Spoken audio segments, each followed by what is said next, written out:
December 1, huhulihin na po lahat po ng mga e-trikes na nasa kalye.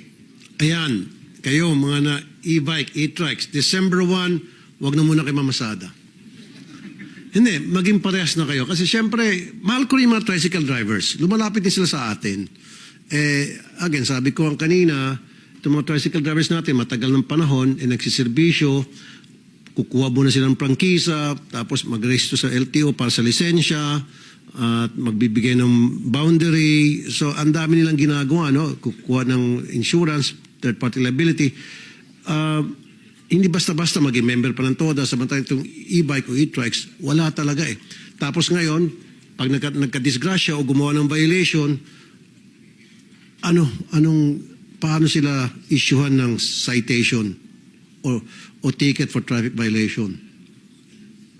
Sino, okay, matanong ko lang, ngayon kasi December 1st, yung mga in the past and then in the coming days until December 1st, pag nagkaroon ng violation ang isang e-bike driver, sino ang magtitiket sa kanila at ano ang ticket na matatanggap nila? Wala naman silang driver's license, karamihan sa kanila. So ano ipapakita nila doon sa apprehending officer?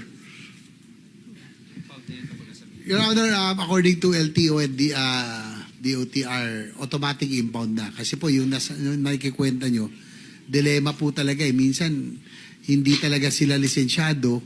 Minsan, mga nanay-nanay pa ho ang nagdadrive. May mga kasamang mga anak na delikado, very light. So, yun po ang sabi ng LTO from now on. Talagang dapat ho, pag nasa main thoroughfare especially, talagang automatic impound na po nila. Yun. Again, ulitin ko, wala akong problema doon sa e-bike o e-trike. Siguro sa loob ng subdivision, why not? Pero once na humalo ka na doon sa mga regular traffic, meaning sa mga kalsada na nandun yung mga heavy, light, and medium vehicles, dapat wag na silang pumunta doon.